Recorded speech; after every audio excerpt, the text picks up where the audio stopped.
Well guys, welcome back to the channel, welcome back to the 100-day project, and welcome back to our little wrap-up summary tips for visiting Cinque Terre. If you haven't seen our Cinque Terre videos already, I'll link one up here where we visited the first 2 villages, and then I'll link the second one up here where we finished off with the last 3 villages. But yeah, we just thought we would record this 3rd video, giving you a little bit of an insight and some tips about visiting Cinque Terre. But I think overall we enjoyed it more than we thought we would. However, in typical cook fashion, we didn't really do our research very well. We made some glaring mistakes, and we'll talk about that in this upcoming vlog. But firstly, logistics. Now, in the main town of Levanto, where you can get the train from to all the villages, I found 3 campsites, all very, very close to each other. Noise. Hey, we're going to carry on. Second time recording this today, so. And they were all very similarly priced, but one thing I found was they had very limited availability, and this was about 10 days before you're due to go. So make sure you book well in advance. Now, the one we stayed at, Pina di Ricci. Lionel Richie. We'll put a note of the name on there. So the one we stayed at, which was actually the only one I could get a place at, cost us €43 per night without electricity. Fine, the facilities were okay. The hot water was a bit hit and miss. There was no electric included for that price. Nope. And the plots were quite tight to get into if you had a bigger van. So if you're looking at one of the campsites, make sure, depending on your van size, you pick the right one and book well in advance. And just on the campsite, sorry, don't expect there to be any cheap offers. That was kind of the going rate. There is a paid for air in Levanto, which is still €36 a night, or for 24 hours, and you get sort of limited services, and it's on a pretty busy road. So I think just accept that if you're coming to Cinque Terre, your van parking options are going to be pretty expensive. Just on that note, the air is almost right where the train station is, which is one bonus, but the garage next door plays disco music for about 18 hours a day, so it might be a little bit noisy. But talking about the train station, that was only a 15-minute walk for us from the campsite, and probably the most, if you pick one of those 3 that are grouped together, is going to be about a 20-minute walk. Yep. Also on the train, there were different day tickets you could get, 1, 2 and 3 day. And the more days you got, the cheaper per day it became. Now, we only ended up getting a 1 day, which was $19.50 each, which we'll talk about in a bit. If you went for 2 days, I think it was 34, and 3 days it was 46, so it became better value. Now, this also includes being able to go on the hiking trails between the villages, and also the toilets at the station, which are otherwise €1 each to go in. Guys, just very quickly, a little bonus tip that we forgot about, and that was to do with the toilets. So obviously your Cinque Terre card gives you free access to the toilets at the station, which all sounds well and good. But generally, I think we used 2 of the toilets, and I think generally the average wait time was about 20 minutes. So if you're rushing to get the train and you're thinking, I'm going to go to the loo, you might have to wait for the next train. My advice probably would be to jump off the train, use the loo before you go into the village, and kind of do that each time. But yeah, the wait time for the loos must be astronomical during the summertime. So yeah, free, but you might still end up peeing yourself. Right, back to us talking rubbish, sitting on the step of the van. Anyway, as I said earlier, we made a bit of a mistake, and it's all to do with our research. Firstly, we had bought the Cinque Terre card, which gives you obviously the train travel between the 5, unlimited train travel between the villages, and also access to the national park, which includes the hiking trails. So our plan was to get the express train all the way from Levanto, where we were staying, out to the very end station, Ria Maggiore, which is the most southern station, and then hike between each of the villages. Happy days. And then from the very last station, get the train back to Levanto. What we didn't realise was the path between Ria Maggiore and Manarola, and then Manarola to Coniglia. The path's closed. And has been for 10 years. Turns out it's been closed for 10 years, Nigel. Do a bit more research there. Now, that was very disappointing because while you can hike obviously in normal circumstances between all 5 villages, the hike between those first sort of 3 villages looks the most picturesque because you're right by the coast. It's also the easiest because it's reasonably flat. So it's closed and we were very disappointed. Now there is another route, a high route over the hills through the olive groves, which we didn't end up taking, but quite disappointed that we couldn't do the hiking. So if the hiking between the 5 villages is something that you absolutely want to do, keep an eye on the information. It is due to open again in 2024 at some point, but it left us a little bit disappointed. And of course, this was first thing in the morning when we were planning on doing a big hike. So we did see people taking the alternative route, and it looks like it's pretty steep because you're going over the mountains and through the valleys a bit more. So just make sure you're wearing like good walking boots if you decide to do that, and probably give yourself a bit more time. Yeah, and if you are going to do those alternative routes, that probably means all of the routes are going to be hilly because the last 2 sections are up and over as well. The other mistake we made was, even without the hiking, trying to fit all 5 villages into one day. Now, if you only have one day and that is, no questions asked, then fine.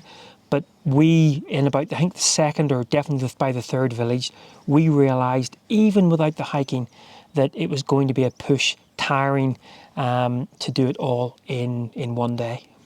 Yeah, I think we were spending, including the train journey to get to the next point, we were spending about 2 hours per village. So 5 villages, 10 hours, at a minimum, because we were moving fairly swiftly through them, although we weren't rushing, but you could have definitely spent a lot longer in each one than we did. Especially if you're going to kind of go for dips and things like that, so go for lunch maybe and stuff. So yeah, 2 mistakes for us. One, not realising that the first section of the path was closed, and secondly, trying to get all 5 villages fitted into one day. We did, as you would have seen in the video, tried to book an extra night at the campsite.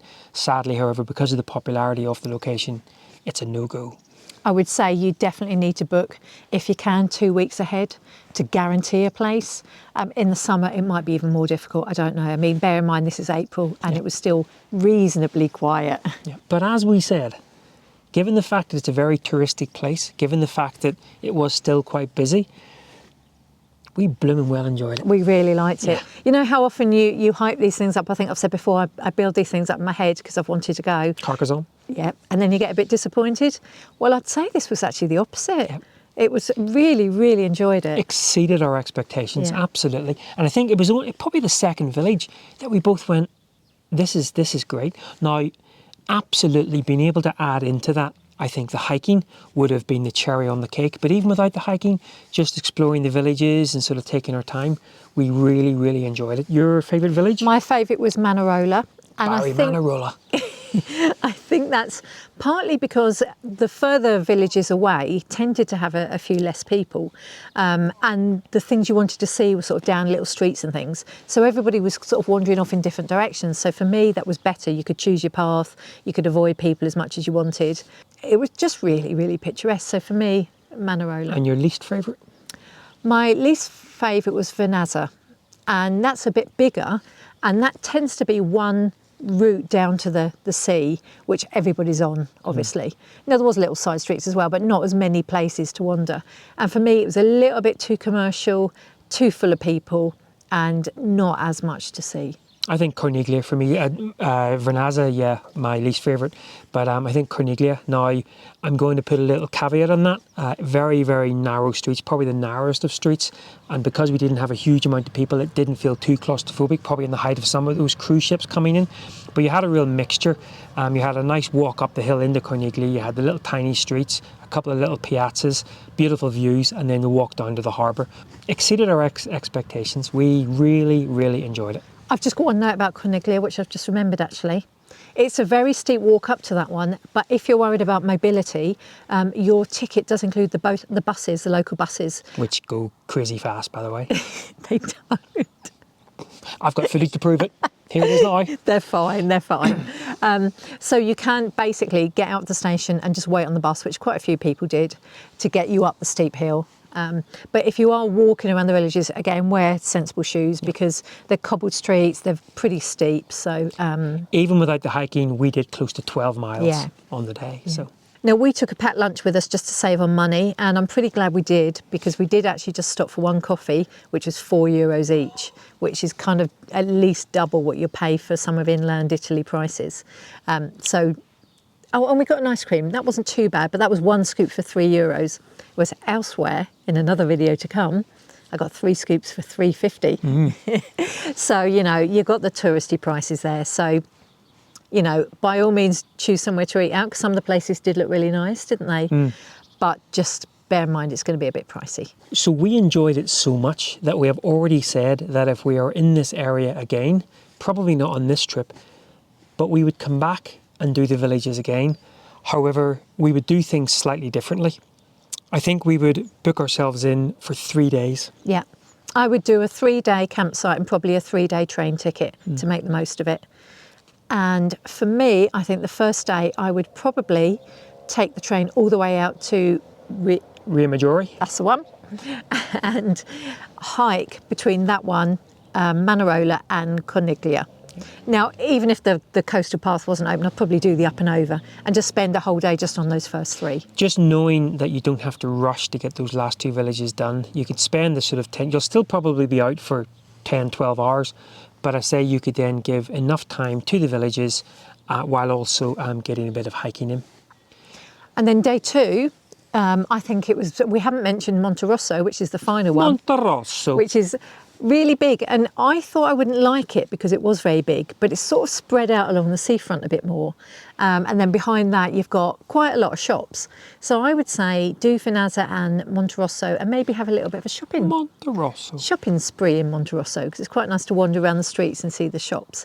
And maybe even hike between those 2, because that's a slightly longer hiking route, that one. And then because you're there for 3 days, on the 3rd day, you can kind of pick and choose a little bit. There is an alternative way to travel between the villages, and that's via boat. So maybe even hook in a bit of a boat trip there. Maybe go back to 1 or 2 of your favourite villages. And of course, because you've done all of the villages and probably done all of the hiking, maybe you can go later in the afternoon when hopefully the crowds, especially during the summer months, will be a little bit less. Those cruise ship guests will have all cleared off. And I think from a photography point of view and from a videography point of view, I think especially during the summer months, the evening times would be better, because those coloured houses, especially in places like Rio Maggiore, completely butchering the name, by the way, you're probably looking at an atlas going, where the heck is Rio Maggiore? The light would be perfect from that perspective. But that 3rd day, you could then choose a nice sunset spot, because of course your unlimited train journeys, those trains last up to sort of 10, 11 o'clock at night.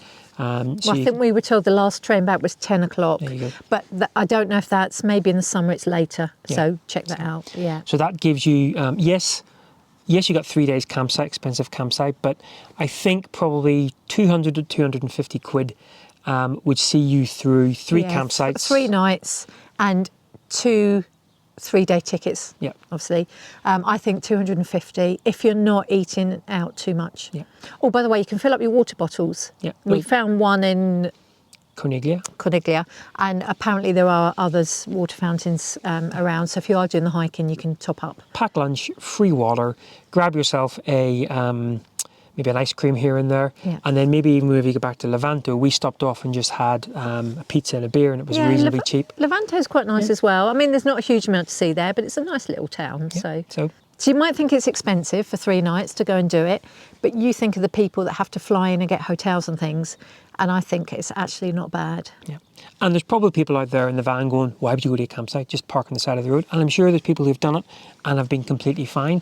But we've just been reading lots of different reviews about sort of that area and further sort of down the coast where there's been a few break-ins and things. We just wanted to have the peace of mind that the van was in the campsite and that we could come back to it and everything would be hunky-dory.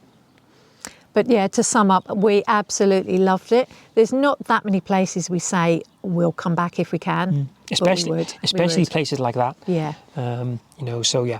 And you can go in December and January, of course, where some of the, well, just that there might be some of the restaurants and shops and things closed, but apparently it's really lovely and quiet. Yeah, you would have. Place yourself. I think you would probably have some of those hiking routes, especially to yourself. But absolutely, Cinque Terre, the 5 villages, gets 5 stars without a question of a doubt. We loved it. And if you wonder if we are really still itchy, because I'm in my winter coat again, yes, we are. We're up in the mountains. We're up in the mountains. It's times a little bit chilly. We are. But I guess that's going to be a story for next time. Right, guys. Well, once again, thanks a lot for following along. And from the 100-day project, day something or other. I'll be glad when this 100 days is done. Maybe we'll do 200, guys, eh? You're on your own. Monterosso. We'll see you tomorrow.